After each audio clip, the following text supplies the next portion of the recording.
An African fish eagle claims its prey.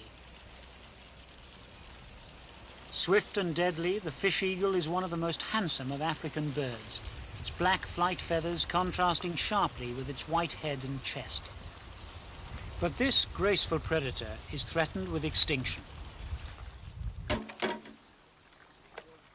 Man, seeking to control disease-carrying insects, is laying a deadly poison for the eagle and other animals. DDT is a pesticide which has proved effective against tsetse fly and mosquito, but the spray remains toxic for months, even years. Its lethal residues have led it to be banned in most of the Western world. Yet here in Zimbabwe, the use of DDT is still widespread.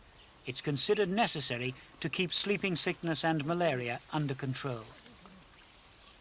They're spraying along riverbeds to control the tsetse fly. Sleeping sickness carried by the fly has caused the death of over 1 million cattle in Zimbabwe in the last 3 years. But some of this spray will wash down the streams into Lake Kariba, one of the world's largest man-made lakes. Kariba covers over 2,000 square miles. Hydroelectric power from the dam supplies southern Zimbabwe and northern Zambia. But the lake is not just an important source of power.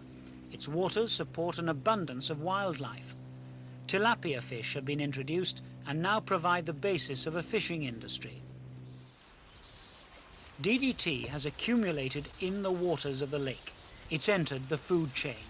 The poison is absorbed by microscopic animals. They're eaten by fish, and the fish are then eaten by birds and animals.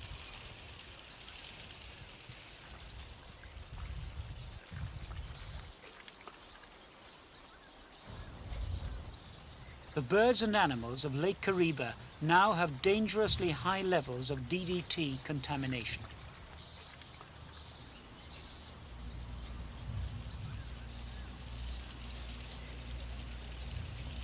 Because DDT residues remain toxic, they build up in the body fat.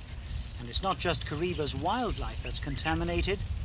The local people also have high concentrations of DDT in their bodies.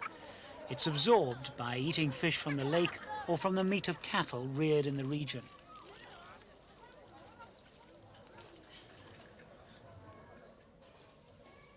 The risk that DDT poses to the environment is considered acceptable if malaria and sleeping sickness are kept under control. In Zimbabwe, teams still tour the villages spraying DDT to control malaria. Malaria is once again on the increase, and several African and Asian countries are relaunching anti-malaria campaigns. The malaria parasite is carried by the female adult mosquito. DDT is considered one of the most effective means of keeping mosquito numbers under control. All the damp areas, the home and breeding grounds of the mosquito, are sprayed. He sprays the DDT onto the huts, concentrating on the eaves, because this is about the only gap through which the malaria mosquito can penetrate. He has already sprayed inside, getting a pretty even coverage if you go inside and have a look. And the idea being that we're trying to kill the mosquito between the time it bites an infected person and bites the next person, so that it can't carry the malaria from the one person to the next. And how effective is an operation like this? Very effective indeed, very effective. We can usually eliminate the malaria in a community, provided we can get to all the houses. It was first thought in the 50s and 60s that widespread use of DDT would eradicate malaria. But the mosquitoes have proved resilient. Their numbers have been brought under control, but they haven't been wiped out. Now there are fears that new strains of the insect may have developed a resistance to DDT. There is even a report of a housefly in the West that is so immune to normal pesticides that it thrives on DDT as food.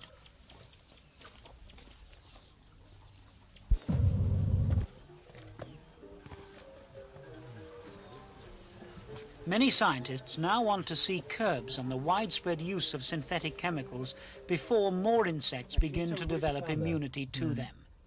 This one is a culisine male.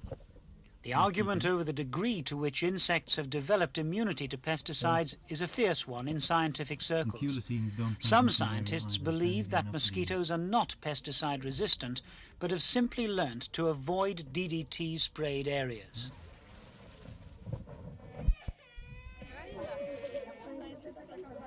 Malaria can cripple a nation's health and therefore its economy. In many parts of the world, the entire population may be infected more or less constantly. Up until 1950, malaria was killing 1 million people a year in India. It's not surprising then that Zimbabwe, like most of the developing world, sees DDT as a blessing.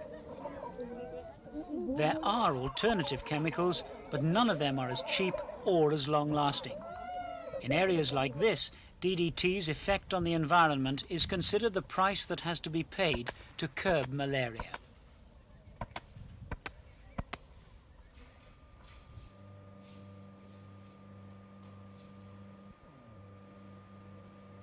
The build-up of DDT is measured by the amount of the chemical found in an animal's body fat.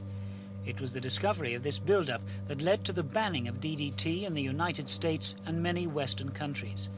Yet, in the developing world, there are few controls on chemicals like DDT. Western chemical manufacturers have been accused of dumping pesticides on developing nations for a quick profit. According to the World Health Organization, every minute of the day, somebody is poisoned by pesticides in the third world. Slowly, the people and governments of the developing world are becoming aware of the dangers of pesticide poisoning. In Zimbabwe, a campaign has begun to limit or ban the use of DDT.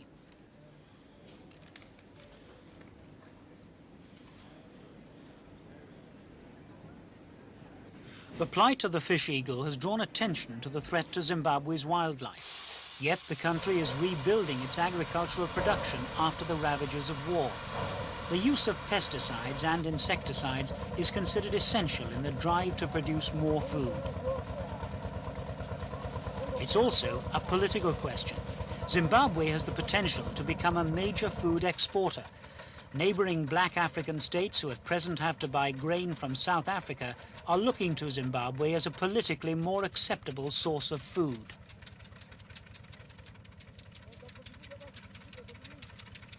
This year, peace, the use of pesticides and abundant rain have meant a record maize harvest.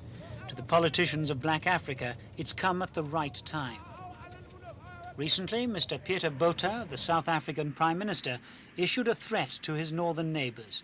He said his government would think twice before selling food to African countries which voted for sanctions against South Africa. So the campaign against DDT faces severe political obstacles. Those who are concerned about wildlife in Zimbabwe, like Ron Thompson, a game warden, face a tough fight. Thompson is already finding mutations in the eggs and young of birds like the fish eagle, the result of DDT contamination.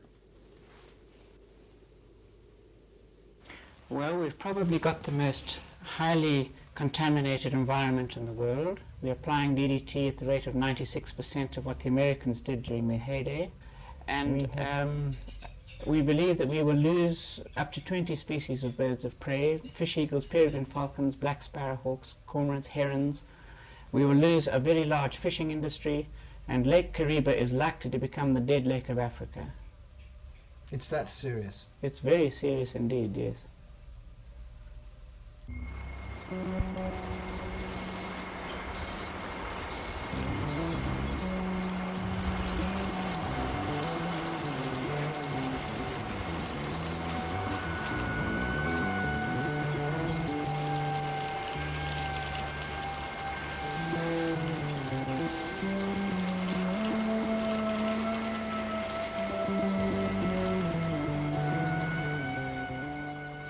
Zimbabwe, like other developing nations, is facing a cruel dilemma.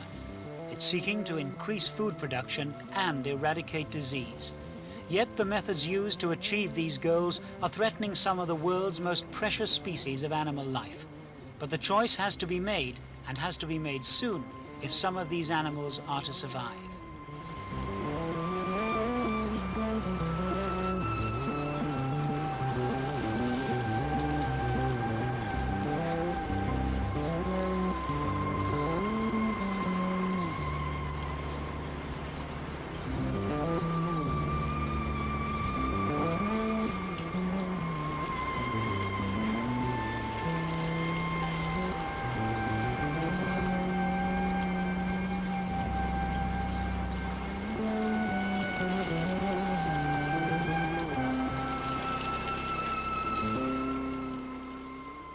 Man has had a profound impact on Africa's animal kingdom. He's hunted many species to the verge of extinction. Yet the use of pesticides is a much more insidious danger. The buildup of poisons could threaten not only animal life, but man himself. Man and nature live in delicate balance, a balance that must be maintained for everyone's survival.